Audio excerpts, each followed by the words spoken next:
उपहार सिनेमा में 59 लोगों की मौत का असली जिम्मेदार कौन था और क्या उसे कभी असली सजा मिली, चलिए लीगल रिकॉर्ड्स के जरिए जानते हैं। तो कहानी की शुरुआत होती है 1973 में। दिल्ली के ग्रीन पार्क में एक जमीन लीज पर ली गई जहां पर ग्रीन पार्क थिएटर बनाया गया। इसके मालिक थे अंसल ब्रदर्स, गोपाल अंसल और सुशील अंसल, जो उस वक्त दिल्ली के बड़े बिल्डर्स में गिने जाते थे। थिएटर शुरू होने के लगभग 10 साल बाद जून 1983 में स्ट्रक्चरल और फायर सेफ्टी वायलेशंस के चलते इस मूवी थिएटर का जो लाइसेंस था वो सस्पेंड कर दिया गया था। लेकिन अंसल ब्रदर इस ऑर्डर पे हाई कोर्ट से स्टे ले आए और टेम्परेरी लाइसेंस पे ये मूवी थिएटर दोबारा चलने लगा। बाद में इसका नाम ग्रीन पार्क थिएटर से उपहार सिनेमा कर दिया गया। लेकिन वायलेशंस कभी नहीं रुके। रेनोवेशन के नाम पर अनऑथराइज्ड मॉडिफिकेशन की गई, एक्स्ट्रा सीट लगाकर फायर एग्जिट ब्लॉक कर दिए गए, वीआईपीज के लिए प्राइवेट बॉक्स बना दिए गए, पार्किंग की पास ट्रांसफार्मर रखे गए, emergency exit light, fan exhaust, fire extinguisher और पब्लिक अनाउंसमेंट सिस्टम तक प्रॉपर्ली नहीं था। और इन्हीं वायलेशंस की वजह से 13 जून 1997 को उपहार सिनेमा फायर ट्रेजेडी हुई, जिसमें 59 लोगों की मौत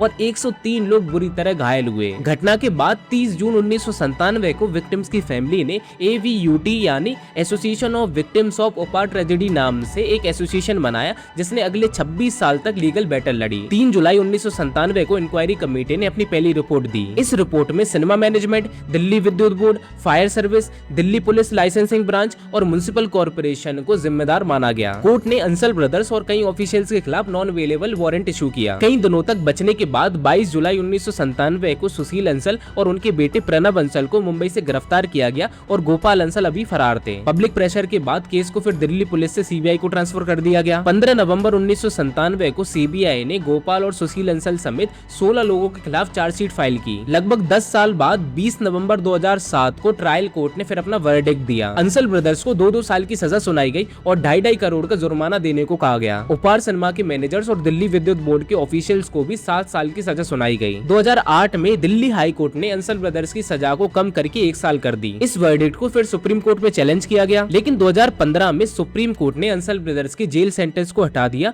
और उन पर 30 करोड़ का फाइन लगाया। विक्टिम फैमिलीज ने फिर रिव्यू पिटीशन फाइल की और 2017 में सुप्रीम कोर्ट की 3 जजेस के बेंच ने गोपाल अंसल को 1 साल की सजा सुनाई और सुशील अंसल की जो उम्र थी उसे देखते हुए उन्हें रिलीफ मिल गया। इस पूरी लीगल बैटल में एविडेंस टेम्परिंग भी सामने आई। 8 नवंबर 2021 को एविडेंस टेम्परिंग केस में अंसल ब्रदर्स को 7-7 साल की सजा सुनाई और 2.25 करोड़ ईच का फाइन सुनाया। 18 जुलाई 2022 को पटियाला हाउस ने कन्विक्शन बरकरार रखी, लेकिन अगले ही दिन 19 जुलाई 2022 को कोर्ट ने उनके सेंटेंस को रिड्यूस कर दिया और अभी तक जो उन्होंने सजा काटी उसे मान करके उन्हें बरी कर दिया। और ऐसे 59 लोगों की मौत के बाद बिना कोई बड़ी सजा के अंसल ब्रदर्स और तमाम जो अथॉरिटीज थी, ऑफिशियल्स थे, वो बरी हो गए। अब आपका क्या सोचना है इस मामले में कि क्या उन 59 लोगों को जस्टिस मिला कि नहीं, मुझे कमेंट सेक्शन में जरूर बताना।